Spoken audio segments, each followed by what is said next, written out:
محمد، جس نے اپنی پہلی قسط کے ساتھ بہت پذیرائی حاصل کی۔ ویڈیو سیریز کے اس ایپیسوڈ میں جس میں ہم تاریخی کرداروں کا تعارف کرتے ہیں جو ہم نے ٹی وی سیریز سلطان آپ میں بھی دیکھے تھے۔ عثمانی داری کے ان مخصوص شخصیات میں سے ایک شخصیت ہے جن کی کامیابی سلطانوں اور فتح کاروں کی شاندار سایہ میں گم ہو گئی ہے۔ ایسا ایک شخصیت ہے زاگانوس محمد پاشا۔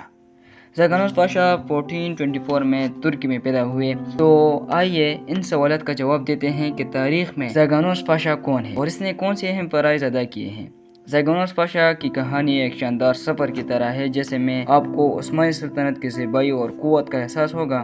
اس کی زندگی شروعات سے لے کر اس کی عظمت کی بلندیوں تک یہ سفر آپ کو مسحور کر دے گا۔ زاگانوس کی ابتدائی دور کے بارے میں بہت کم معلومات ہیں جبکہ ان کے اصل کے متعلق مختلف اندازے ہیں۔ کچھ مواد یونانی یا البانوی نسل اور دیوشروی کو دعویٰ کرتے ہیں جبکہ دوسرے معاصر علماء میں ان ترک نسل کا تسلسل دیتے ہیں۔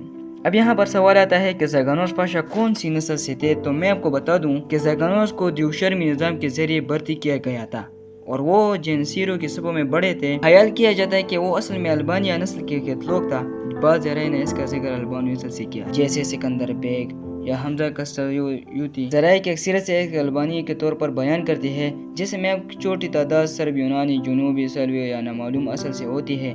وہ مذہب تبدیل کرنے کے بعد ایک پابند مسلمان بن جاتے ہیں، لیکن ایک وقت بھی فاؤنڈیشن میں سے ایک کا نام زاگانوس بن عبداللہ ہے جس سے ثابت ہوتا ہے کہ زاگانوس پاشا دیوشرمی نسل سے تھے۔ آئیے آج زاگانوس پاشا کے اعظم کردار کو جانیں جو عثمانی سلطنت کی تاریخ میں ایک نامور ونفائر کے ساتھ جڑا۔ زاگانوس پاشا کا کردار جنگ میں محمد کے ساتھ کے طور پر انوکھا تھا جو نہ صرف عظمت اور جسارت کی داستان بناتا ہے بلکہ انسانیت اور دوستی کی مثال بھی پیش کرتا ہے۔ زاگانوس کے بارے میں کہا جاتا تھا کہ وہ ایک لمبا اور ذہین آدمی ہے۔ اسے اپنے وقت کا سب سے ظالم عثمانی کہا جاتا ہے اور اسے عیسائیوں کا دشمن بھی کہا جاتا ہے۔ محمد کے ساتھ مکمل وفاداری تھا یہاں تک کہ جب وہ محمد اس کے محض ایک شہزادہ تھا، یہ جانتے ہوئے کہ اس کے امکانات اس کے مالک کی کامیابی پر منحصر ہے۔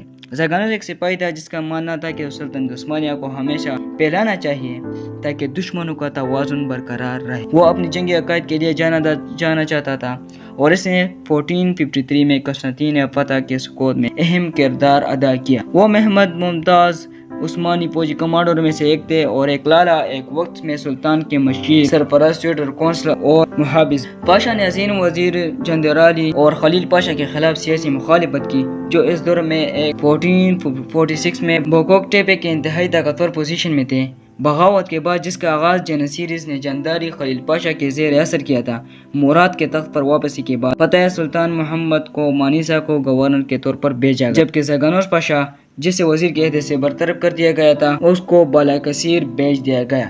فتح سلطان محمد کے والد دوم مراد کی موت کے بعد زاگانوس پاشا کو دوبارہ 1451 میں تخت پر فائز ہونے پر دوبارہ وزیر مقرر کیا گیا۔ اس نے عثمانی سلطنت کے بادشاہ مراد کی دنوں میں زاگانوس پاشا بیٹی اور شہزادہ محمد کی بڑی بہن فاطمہ سلطان سے شادی۔ اس شادی کے بعد وہ طلحہ کے لقب سے مشہور ہوئے اور ان کی شادی نے عثمانی سلطنت کی عظیم تاریخ میں ایک نیا باب کھول دیا۔ لیکن سارے عظیم کارناموں کے باوجود زاگانوس پاشا کو 1469 میں اس دنیا سے رخصتی حاصل ہوئی۔